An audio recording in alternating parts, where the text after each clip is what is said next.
Hello friends. आज के इस लेक्चर में हम शेयर और स्टॉक मार्केट क्या होते हैं और स्टॉक मार्केट कैसे काम करता है ये समझेंगे।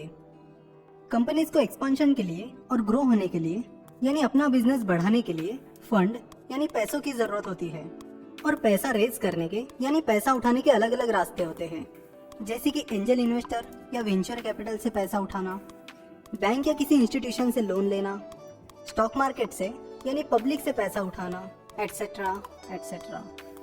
तो पैसा उठाने के ये जो भी तरीके हैं वो इन दो कैटेगरीज में डिवाइड होते हैं, डेट फाइनेंसिंग और इक्विटी फाइनेंसिंग। डेट यानी कर्ज। डेट फाइनेंसिंग से लिया हुआ पैसा कुछ टाइम बाद कंपनी को जहां से उन्होंने वो पैसा उठाया है उन्हें वापस करना होता है और साथ में इंटरेस्ट यानी ब्याज भी देना होता है।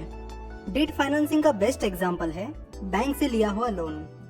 जब कंपनी बैंक से लोन लेती है तब कंपनी को वो पैसा ब्याज के साथ वापस करना होता है। वही जब कंपनी इक्विटी फाइनेंसिंग के जरिए जैसे कि एंजल इन्वेस्टर, वेंचर कैपिटल या स्टॉक मार्केट से पैसा उठाती है तब कंपनी को ना वो पैसा उन्हें रिटर्न करना होता है ना ही उस पर ब्याज देना होता है। अगर कंपनी पैसे रिटर्न नहीं कर रही है, ब्याज भी नहीं दे रही है, तो फिर कंपनी उन इन्वेस्टर्स को उनसे लिए हुए पैसों के बदले में क्या दे रही है। इक्विटी फाइनेंसिंग के जरिए उठाए हुए पैसों के बदले में कंपनी इन्वेस्टर्स को हिस्सेदारी देती है, जिससे कंपनी को इन्वेस्टर्स से फंड मिल जाता है और इन्वेस्टर्स उस कंपनी में भागीदार बन जाते हैं। तो जब कोई कंपनी स्टॉक मार्केट से फंड रेज करती है तो वो इक्विटी फाइनेंसिंग होती है। स्टॉक मार्केट इन्वेस्टर्स के लिए एक ऐसा प्लेटफॉर्म है जहां पर कोई भी शख्स, चाहे वो अमीर हो या गरीब, शेयर्स खरीद सकता है और उस कंपनी में भागीदार बन सकता है। और स्टॉक मार्केट कंपनीज के लिए एक ऐसा प्लेटफॉर्म है जहां से कंपनीज पब्लिक से फंड रेज कर सकती है। तो जितनी भी कंपनीज स्टॉक मार्केट में है उन्होंने पब्लिक से फंड उठाया है और उसके बदले में पब्लिक को कंपनी में भागीदारी दी है और ऐसी कंपनीज को पब्लिक कंपनीज कहते हैं। जब कंपनी पहली बार पब्लिक से फंड रेज करती है तो उसे आईपीओ यानी इनिशियल पब्लिक ऑफरिंग कहते हैं। आईपीओ में कंपनी पब्लिक से पैसा उठाती है और उसके बदले में लोगों को कंपनी में हिस्सेदारी देती है। आईपीओ में सीधे कंपनी और इन्वेस्टर्स के बीच ट्रांजैक्शन होता है। आईपीओ में कंपनी इन्वेस्टर से पैसे लेती है और उसके बदले में उन्हें कंपनी में भागीदार बनाती है। फॉर एग्जाम्पल, मार्च 2017 में डी मार्ट, जो कि एक सुपरमार्केट चेन है, उसकी पेरेंट कंपनी अवेन्यू सुपरमार्ट्स का आईपीओ आया था। अवेन्यू सुपरमार्ट्स ने आईपीओ में पब्लिक से 1870 करोड़ रुपए उठाए थे और उसके बदले में इन्वेस्टर्स को कंपनी में करीब 10% स्टेक यानी 10% हिस्सेदारी दी थी। तो आप कंपनी के जितने शेयर्स खरीदते हो उस प्रपोर्शन में आपको कंपनी में हिस्सेदारी मिलती है। आईपीओ में कंपनी इन्वेस्टमेंट बैंक्स के साथ मिलकर शेयर की प्राइस या प्राइस बैंड डिसाइड करती है। आईपीओ 3 से 10 दिनों के लिए खुला रहता है, यूजुअली 3 दिनों के लिए खुला रहता है और इन 3 दिनों में इन्वेस्टर्स को उस कंपनी के शेयर सब्सक्राइब करने होते हैं। उसके बाद शेयर्स की अलॉटमेंट यानी वितरण होता है। आईपीओ में आप सिर्फ कंपनी से शेयर्स खरीद सकते हो, उन्हें बेच नहीं सकते। शेयर्स बेचने के लिए आपको वो स्टॉक एक्सचेंज पर लिस्ट होने तक इंतजार करना होता है। आईपीओ में शेयर्स की अलॉटमेंट होने के कुछ ही दिन बाद वो स्टॉक एक्सचेंज पर लिस्ट हो जाता है और स्टॉक एक्सचेंज पर लिस्ट होने के बाद आप आईपीओ में खरीदे हुए शेयर्स स्टॉक एक्सचेंज पर बेच सकते हो और जिन इन्वेस्टर्स को वो शेयर्स खरीदने हैं वो इन्वेस्टर्स स्टॉक एक्सचेंज पर आपसे वो शेयर्स खरीदेंगे और उस कंपनी में भागीदार बन जाएंगे। जब आप अपने शेयर्स बेचते हो तो उस कंपनी की हिस्सेदारी शेयर्स खरीदने वाले इन्वेस्टर्स को ट्रांसफर हो जाती है। इस तरह कंपनी ने आईपीओ में इशू किए हुए शेयर्स स्टॉक एक्सचेंज पर लोगों के बीच एक्सचेंज होते हैं। स्टॉक एक्सचेंज पर जो ट्रांजैक्शंस होते हैं वो इन्वेस्टर्स के बीच होते हैं, उसमें कंपनी शामिल नहीं होती। आईपीओ में जब आप शेयर्स खरीदते हो तो आप सीधे कंपनी से शेयर्स खरीदते हो। वही जब आप स्टॉक एक्सचेंज पर शेयर्स खरीदते हो तब आप किसी और इन्वेस्टर से शेयर्स खरीदते हो। यानी कि स्टॉक एक्सचेंज पर पैसे और शेयर्स इन्वेस्टर्स के बीच एक्सचेंज यानी अदला बदली होते हैं। फॉर एग्जाम्पल, अवेन्यू सुपरमार्ट्स की इनिशियल पब्लिक ऑफरिंग यानी आईपीओ मार्च 2017 में हो चुका है। अवेन्यू सुपरमार्ट्स का आईपीओ 8, 9 और 10 मार्च इन 3 दिनों के लिए खुला था। यानी इन 3 दिनों में इन्वेस्टर्स को अवेन्यू सुपरमार्ट के शेयर्स सब्सक्राइब करने थे। 16 मार्च को अवेन्यू सुपरमार्ट के शेयर्स की अलॉटमेंट हुई और 21 मार्च को अवेन्यू सुपरमार्ट का स्टॉक एक्सचेंज पर लिस्ट हो गया।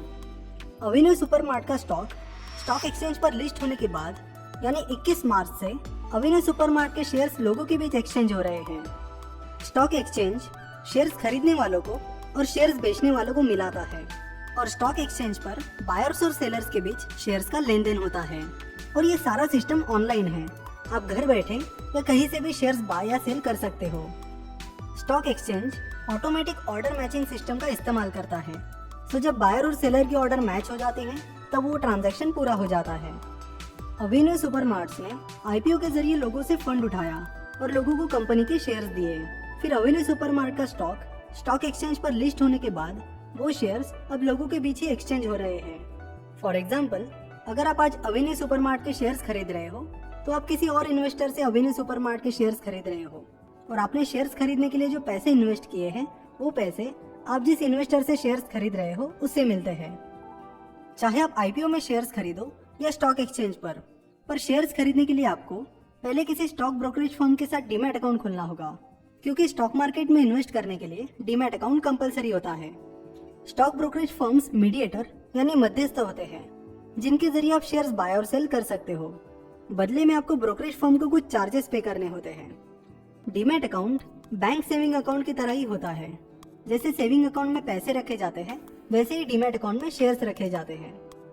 डीमैट अकाउंट के साथ एक और अकाउंट होता है, उसे ट्रेडिंग अकाउंट कहते हैं। ट्रेडिंग अकाउंट के जरिए शेयर्स बाय और सेल किए जाते हैं और बाय किए हुए शेयर्स डीमैट अकाउंट में रखे जाते हैं। तो डीमैट अकाउंट खरीदे हुए शेयर्स को स्टोर करने का काम करता है। ट्रेडिंग अकाउंट और डीमैट अकाउंट अलग अलग खोलने की जरूरत नहीं होती है। यूजुअली डीमैट अकाउंट के साथ ही ट्रेडिंग अकाउंट खुल जाता है।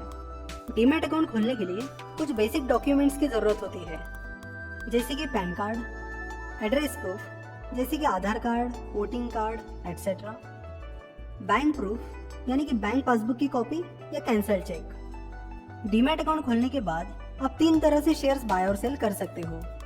पहला, स्टॉक ब्रोकरेज फर्म या स्टॉक एक्सचेंज के मोबाइल ऐप के जरिए। दूसरा, स्टॉक ब्रोकरेज फर्म की वेबसाइट या सॉफ्टवेयर के जरिए। और तीसरा, सीधे स्टॉक ब्रोकरेज फर्म को कॉल लगाकर, यानी आप सीधे अपने ब्रोकर को कॉल लगाकर आपको जो शेयर्स बाय या सेल करने हैं वो शेयर्स उन्हें अपने अकाउंट में बाय या सेल करने के लिए कह सकते हो। कुछ ब्रोकरेज फर्म्स के साथ आपको ट्रेडिंग अकाउंट में मिनिमम अमाउंट मेंटेन करने की जरूरत नहीं होती है, तो किसी ऐसे ब्रोकरेज फर्म के साथ अकाउंट ओपन करके आप छोटी अमाउंट से भी स्टॉक मार्केट में इन्वेस्टमेंट करना स्टार्ट कर सकते हो। और हाँ, डीमैट अकाउंट किसी ऐसे स्टॉक ब्रोकरेज फर्म के साथ खोलिए जिनकी सर्विस अच्छी हो और आपकी रिक्वायरमेंट से मैच होती हो और उनके चार्जेस भी आपके लिए अफोर्डेबल हो। तो आप अपने ट्रेडिंग अकाउंट के जरिए स्टॉक मार्केट की टाइमिंग में यानी सुबह 9:15 बजे से दोपहर 3:30 के बीच स्टॉक एक्सचेंज पर आसानी से शेयर्स खरीद और बेच सकते हो। इंडिया के 2 मुख्य स्टॉक एक्सचेंजेस हैं, NSE यानी नेशनल स्टॉक एक्सचेंज और BSE यानी बॉम्बे स्टॉक एक्सचेंज। NSE पर 1600 से ज़्यादा कंपनीज लिस्टेड है और BSE पर 5500 से भी ज़्यादा कंपनीज लिस्टेड हैं। तो स्टॉक मार्केट का हाल जानने के लिए इन सारे स्टॉक्स को ट्रैक करना यानी इन सारे स्टॉक्स पर नजर रखना मुमकिन नहीं है। इसीलिए इंडाइसेस यानी कि निर्देशांक बनाए गए, जैसे कि सेंसेक्स और निफ्टी। सेंसेक्स BSE यानी बॉम्बे स्टॉक एक्सचेंज का मुख्य इंडेक्स है। सेंसेक्स ये शब्द सेंसिटिव और इंडेक्स इन 2 शब्दों को मिलाकर बना है। सेंसेक्स अलग अलग सेक्टर्स के 30 वेल एस्टेब्लिश्ड और अच्छे ट्रैक रिकॉर्ड वाली कंपनी से बना है और सेंसेक्स की मूवमेंट यानी चाल सेंसेक्स में शामिल इन 30 स्टॉक्स के परफॉर्मेंस पर डिपेंड होती है। वही निफ्टी NSE का मुख्य इंडेक्स यानी निर्देशांक है। निफ्टी ये शब्द नेशनल और 50 इन 2 शब्दों से बना है। 50 इसलिए क्योंकि निफ्टी में 50 कंपनी शामिल है।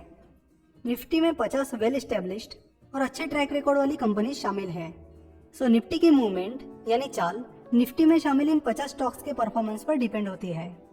निफ्टी और सेंसेक्स में शामिल जो कंपनीज हैं वो लगभग सारे अलग अलग सेक्टर्स जैसे कि pharma, IT, energy, telecom, financial services etcetera इनसे चुनी गई होती है और अपने अपने सेक्टर की लीडर कंपनीज होती है।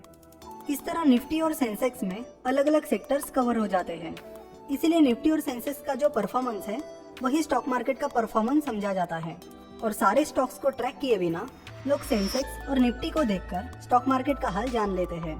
तो जब सेंसेक्स और निफ्टी बढ़ जाते हैं तब हम कहते हैं कि स्टॉक मार्केट अच्छा चल रहा है, और जब सेंसेक्स और निफ्टी गिर जाते हैं तब हम कहते हैं कि स्टॉक मार्केट खराब परफॉर्म कर रहा है। इन्वेस्टमेंट तो हर कोई रिटर्न कमाने के लिए ही करता है। सो लेट्स सी कि स्टॉक मार्केट में इन्वेस्ट करके इन्वेस्टर्स को किस तरह से रिटर्न मिलते हैं। स्टॉक मार्केट में इन्वेस्ट करने से 2 तरह से फायदा मिल सकता है, डिविडेंड और कैपिटल अप्रिसिएशन।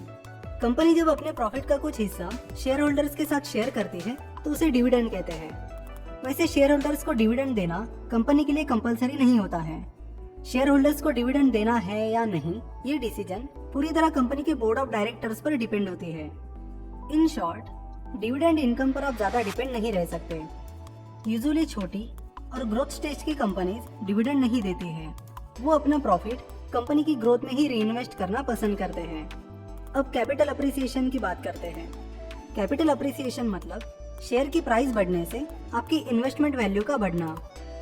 मान लीजिए कि कुछ 2 साल पहले आपने एबीसी नाम की कंपनी का एक शेयर खरीदा था और जब आपने इन्वेस्ट किया था तब एबीसी कंपनी के एक शेयर की प्राइस 1000 रुपए थी और आज इस शेयर की प्राइस 1600 रुपए है। तो आपकी इन्वेस्टमेंट वैल्यू में हुई इस 600 रुपए की बढ़त को कैपिटल अप्रिसिएशन कहते हैं। कैपिटल अप्रिसिएशन स्टॉक मार्केट में पैसा कमाने का मेन सोर्स है। लॉन्ग टर्म में शेयर प्राइस कंपनी की ग्रोथ को फॉलो करती है। तो जब कंपनी अच्छा परफॉर्म करती है और कंपनी की लगातार ग्रोथ हो रही होती है तब उसकी मार्केट वैल्यू बढ़ जाती है और उस स्टॉक की शेयर प्राइस बढ़ जाती है। सिमिलरली, जब कंपनी खराब परफॉर्म करती है तब उसकी मार्केट वैल्यू कम हो जाती है और उस स्टॉक की शेयर प्राइस कम हो जाती है। तो आपका मेन फोकस यही रहना चाहिए कि कैसे आप कैपिटल अप्रिसिएशन से अच्छा प्रॉफिट कमा सकते हो और उसके लिए आपको अच्छा खासा एनालिसिस करना होगा।